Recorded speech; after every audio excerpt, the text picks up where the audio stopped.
আসসালামু আলাইকুম। কেমন আছেন সবাই? আশা করি ভালো আছেন। আজকের ভিডিওতে আমরা আলোচনা করতে যাচ্ছি, যেটা হলো আপনারা হয়তোবা থাম্বনেইল দেখেই বুঝতে পারছেন যে project cost reduction. A actually efficiently use of project funding বা প্রজেক্ট কস্ট। তো প্রজেক্টের কস্ট আসলে ডিফাইন করার আগে আমি একটু আপনাদেরকে বলে নিতে চাই। প্রজেক্ট ম্যানেজমেন্টের থেকেই বলি যে প্রজেক্টের যে গোল্ডেন ট্রায়াঙ্গেল, কস্ট, কোয়ালিটি আর টাইম। একটা পাশে যে আপনার quality, a cost and time.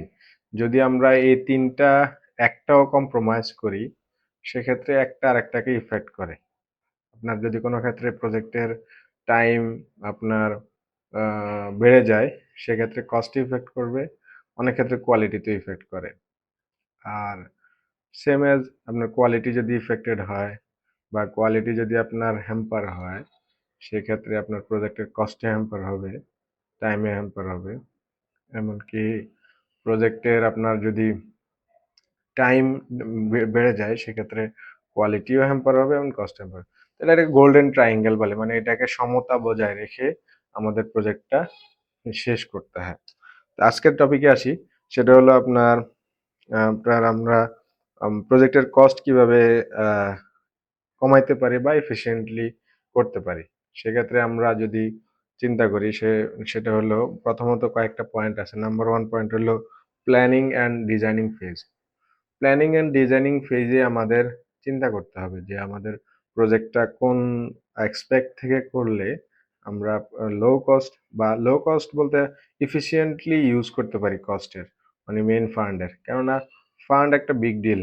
যদি একটা বড় প্রজেক্ট হয়, সেক্ষেত্রে বড় প্রজেক্ট বলতে আমি বলতে চাচ্ছি যেমন ফ্যাক্টরি ইনফ্রাস্ট্রাকচার ডেভেলপমেন্ট যদি হয়, সেক্ষেত্রে স্টেক হোল্ডারের অনেক আ আম টাকা করতে হয়, ইনভলভ করতে হয়। কেননা হয়তোবা ব্যাংক থেকে আপনার ফান্ডিং এর ব্যবস্থা করতে হয়।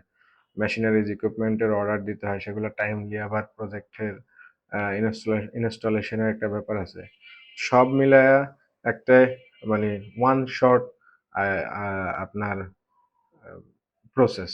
সেটাকে আপনার ওয়ান শটে না শেষ হয়, কোনখানে যদি আপনার কোনো একটা জিনিস লেনদি হয়ে যায়, সেটা হয়তোবা আপনার ইন ফিউচারে আ আপনার প্রজেক্টের জন্য ভায়াবল না। তো এটা হলো আপনার প্ল্যানিং এবং ডিজাইনিং ফেজে আপনাকে ডিসাইড করে ফেলতে হবে। প্ল্যানিং ফেজে আপনাকে ডিজাইনটা লক করে ফেলতে হবে যে আপনি what you wanted to do and what should be your next step. তো এই ২ টা যদি আপনি ডিসাইড করে ফেলেন, অনেক স্টেক হোল্ডার আছে বা আপনার ওনাররা আছে যারা ওকে ঠিক আছে প্রজেক্ট করতেছি। আস্তে আমি ডিসাইড করব যে এটার পরে এটা কি করব না করব, বা মাঝপথে আমি প্ল্যানে চেঞ্জ করে ফেললাম।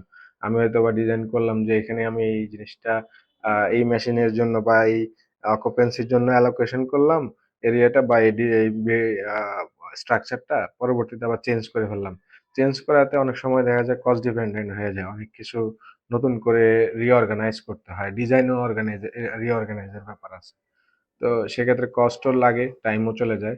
ওই যে কস্ট টাইম ঠিক না থাকলে আপনার আসলে প্রজেক্টটা ভায়াবল করাটাও আমাদের জন্য মুশকিল হয়ে যায়। আরেকটা আম এই পয়েন্ট হলো 2nd পয়েন্ট সেটা হলো efficient use of a um resource. আপনার রিসোর্সের 100% এফিশিয়েন্টলি ইউজ করতে হবে। তাহলে আপনার প্রজেক্ট কস্ট আপনি হয়তোবা নিজের কন্ট্রোলে রাখতে পারবেন বা আপনার প্রজেক্ট কস্ট কন্ট্রোলে থাকবে। আ আমাদের দেশে একটা বড় সমস্যা হলো র মেটেরিয়ালের আ উম ওয়েস্টেজ। প্রচুর ওয়েস্টেজ হয়। এমনকি কিছু জায়গায় দেখা যায় করাপশনও হয়। তো এইসব কারণে আমাদের আসলে র মেটেরিয়াল গুলা প্রপার ইউটিলাইজেশন না হওয়ার কারণে প্রজেক্ট কস্ট অনেকাংশেই বেড়ে যায়। আর শিডিউলিংটা যেটা আছে ৩ নাম্বার পয়েন্ট আমি যেটা বলতে চাচ্ছি, সেটা হলো আমি আসলে এই পয়েন্টগুলো রেফারেন্স দিচ্ছি আপনাদেরকে। আমি যে রিসেন্টলি বলতে আমি আ প্রজেক্ট ম্যানেজমেন্টের উপরে পোস্ট গ্রাজুয়েট করা। তো সেক্ষেত্রে আমি ওখান থেকে আপনাদেরকে এই রেফারেন্স গুলো দিচ্ছি ইন শর্টে। ওখানে অনেক বড় ইলাবোরেট করে বলা আছে। আমি আপনাদেরকে একটু শর্টে ব্রিফ করার চেষ্টা করতেছি, বলার চেষ্টা করতেছি। তো শিডিউলিংটা আপনার এমনভাবে করতে হবে যাতে কোনো আ আপনার ল্যাগ টাইম না থাকে। অলওয়েজ আপনি লিড টাইমে থাকবেন। আ কোনো প্রজেক্টের যাতে কোনো আম আপনার একটা টাস্ক শেষ হওয়ার পরে আরেকটা টাস্কের মাঝে যাতে ওয়েটিং মানে বাফার জন্য যাতে ক্রিয়েট না হয় সেগুলো আপনার খেয়াল রাখতে হবে। আর কস্ট মনিটরিংটা করতে হবে খুব আপনার ক্লোজলি। কোথায় আপনার আসলে এফিশিয়েন্টলি ইউজ করতে পারেন আপনার আ আ আপনার ফান্ডটা। কেননা আপনার দেখা যায় আপনার একেকটা ম্যাটেরিয়াল বা একেকটা আ রিসোর্সের কয়েক ধরনের ভ্যারাইটি থাকে বা কয়েকটা ক্রাইটেরিয়া থাকে। হয়তোবা আপনার জন্য বেস্ট ক্রাইটেরিয়া হইতে পারে যে আপনার কোয়ালিটি কি লেভেলের লাগতেছে সেক্ষেত্রে সেই অনুযায়ী আপনার ম্যাটেরিয়াল চয়েস করতে পারেন। তো কস্টটা মনিটরিং করা দরকার যে কোথাও কোনো করাপশন হচ্ছে কিনা। আর করাপশন হলে যাতে ওটা ইমিডিয়েটলি আপনার কনসার্ন এ আসে, এমনকি সেটাকে আপনার সাথে, সাথে মিটিগেট করতে পারেন। আপনার 5th যে আমি পয়েন্টটা বলব সেটা হলো আপনার ইউজ অফ টেকনোলজি। এখন আমাদের আসলে প্রজেক্টে অনেক ধরনের আ টেকনিক্যাল আম ইকুইপমেন্ট বলতে পারেন ইউজ করা সম্ভব। তো সেক্ষেত্রে আমরা যদি আমাদের যে আ আপনার উম বাইরের যে প্রজেক্ট ফরেন যে প্রজেক্ট গুলা থাকে এগুলো এখানে অনেক ধরনের ইকুইপমেন্ট, হেভি ইকুইপমেন্ট ইউজ করা হয়। যাতে আপনার মানে প্রজেক্টটা খুব দ্রুত শেষ করা যায়। সেক্ষেত্রে আমরা এটাও ইউজ করতে পারি। আমাদের দেশে তো অ্যাকচুয়ালি আম আপনার প্রজেক্ট আ প্ল্যানিং করার যে বিষয়টা এটাই থাকে না সাধারণত। টেকনোলজিতে ইউজ করা একটু পরের বিষয় আসতেছে। তো টেকনিক্যাল বিষয়গুলা যদি আমরা আপ টু ডেট থাকি, খুব দ্রুতই কিন্তু আমরা কাজটা করতে পারি। আম কনভেনশনাল ওয়েতে আমরা অনেক কাজ করলেও সেই কাজগুলো আসলে অনেক টাইম ডিপেন্ডেন্ট। তো মেক্সিমাম ইউটিলাইজেশন অফ আ আপনার টাইম সেটাই আপনাকে আপনার হয়তোবা মেকানিক্যাল ইকুইপমেন্ট দিয়ে দ্রুততার সাথে করতে পারবেন। যেখানে আপনার হয়তোবা অনেক ল্যাবোরিয়াস জবের চেয়ে আপনি বেঁচে যাবেন। যেমন ফর এক্সাম্পল আমি যদি আপনাদেরকে এটা নিয়ে একটা উদাহরণই দেই। আমি আসলে খুব ডিপে যাইতে চাইছিলাম না।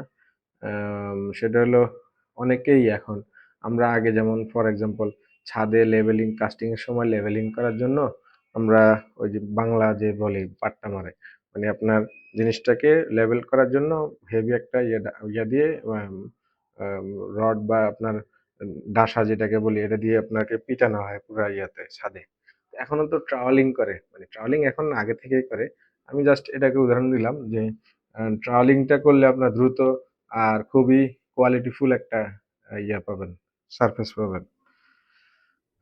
দেন হলো আপনার সাস্টেইনেবিলিটি এবং ওয়েস্টেজ রিডাকশন সেটা আগেও আপনাদের সাথে আলাপ করলাম। যে ম্যাটেরিয়ালটা আপনারা যাতে সাস্টেইনেবল ওয়েতে রাখতে পারেন। আমরা তো এখন এসডিজি খুব ভালোভাবে সাস্টেইনেবল ডেভেলপমেন্ট গোল খুব ভালোভাবে পরিচিত। তো আসলে সাস্টেইনেবিলিটি নিয়ে কাজ করা দরকার খুব। মানে সাস্টেইনেবিলিটি নিয়ে কাজ করলে আপনার কস্ট রিডাকশন হবে। আপনার একই জিনিস বারবার ইউজ করা লাগবে না। বারবার আসবে না। আর দেন হলো আপনার আ স্টেক হোল্ডার এনগেজমেন্ট। আপনার একেকটা প্রজেক্টে বিভিন্ন ধরনের স্টেক হোল্ডার থাকে। আপনার ওনার পার্ট থেকে ওনারের কয়েকজন বোর্ড অফ ডিরেক্টরস থাকবে।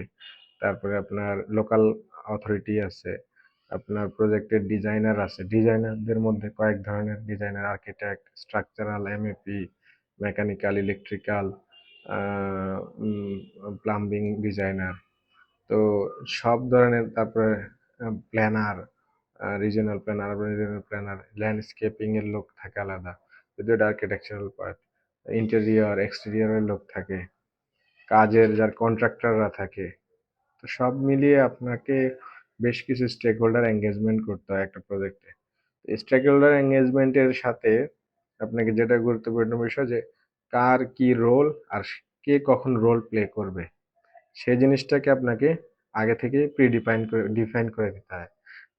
প্রি-ডিফাইন না করলে আপনার পরবর্তীতে দেখা যায় সঠিক সময়ে সঠিক ডিসিশনটা আনাটা মুশকিল হয়ে যায়। সেক্ষেত্রে আপনার প্রজেক্ট লঙ্গার হবে। প্রজেক্ট ডিউরেশন বাড়লে কস্টও বেড়ে যাবে। সেটা আমি শুরুতেই বলছি আপনাদেরকে।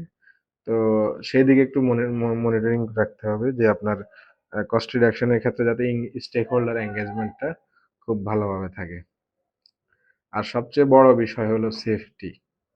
আপনার একটা প্রজেক্টে যাতে আপনি সেফলি এনভায়রনমেন্ট ক্রিয়েট করতে পারেন, সেফ এনভায়রনমেন্ট যাতে থাকে সেটার দিকে নজর রাখতে হবে।